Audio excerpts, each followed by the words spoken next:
非有消息，位于北大西洋岛国的冰岛航空最近发力，说要把机队规模翻一番。冰岛航空现在拥有各型飞机47架，要翻一番的话，差不多就要挺进100架俱乐部了。冰岛是全球人均飞机最多的国家，它只有40万人口，但是拥有70多架用于定期航班的民航飞机。如果不考虑马耳他和百慕大这些注册专业户的话，冰岛的人均飞机排名比中国澳门还要靠前，长期位列全球第一。那么冰岛引进这么多飞机要干什么呢？稍有地理知识就会明白，冰岛位于北大西洋的中间，是欧洲与北美的终点站。尤其在从北美西海岸起飞前往西欧的时候，冰岛几乎妥妥地位于大圆航线上。所以自从上个世纪80年代以来，冰岛航空就一直非常重视中转生意。冰岛航空曾经将波音757-200作为机队骨干，当时就看中了它6500公里的越洋能力。从冰岛出发，画一个半径6500公里的圆圈，可以将北美的大部、欧洲全部、非洲北部和中东很多地方都包括在内。当然，冰岛对非洲和中东不感兴趣，它家航线一直集中在北美和西欧之间，向东最远只涉及到伊斯坦布尔。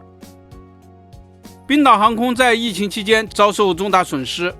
它是一家股份公司，较大的股东是一些养老基金。疫情后，它恢复业务时也非常的艰难，因为民航业需要的资金特别大，一架飞机动辄1亿美元，冰岛也就不到40万人，开销实在有点大。在这种情况下，2021年，美国贝恩资本看到了商机，传闻贝恩资本通过旗下的子公司收购了冰岛航空 16.6% 的股份，成为了冰岛航空的控股股东。冰岛航空的发展由此进入了新阶段。从2021年到现在，它已经引进了22架新飞机，实际上机队规模基本上已经翻了一番。它还特别受益于波音737 MAX 客机，因为这种新型飞机省油，几乎是最适合冰岛航空的完美机型。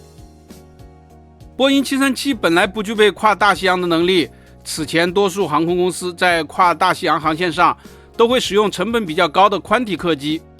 也有一些像冰岛航空一样使用波音757，但是波音757的技术老旧，油耗高，现在没有了市场竞争力。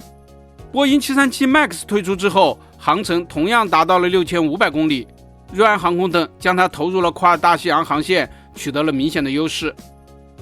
但是波音737 MAX 给冰岛航空带来的优势则更加明显，原因有2个。一是从冰岛出发，737 MAX 几乎能够覆盖整个北美，但是从伦敦等地出发却只能覆盖北美的东海岸。二是从冰岛出发前往美国多数地区的时候，737 MAX 不必将油箱装满，商载可以更高。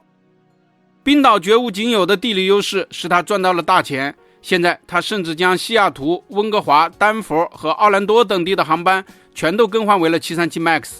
冰岛航空现在已经引进了21架波音737 MAX， 其中包括17架737 MAX 8和4架737 MAX 9。他家老旧的757-200因此终于准备在2027年完全退出了。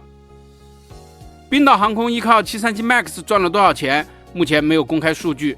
但是既然未来空客的 A321XL 的航程更远，冰岛也乐于尝试。冰岛航空已经在2024年的11月接收了首架 A321L2 客机，未来还将接收13架 A321XL2， 但是直到现在并没有它订购任何宽体客机的消息。载体越洋利润如此之高，看来冰岛航空决心将载体大西洋中转做到极致了。本期咱们就聊到这里，下期见。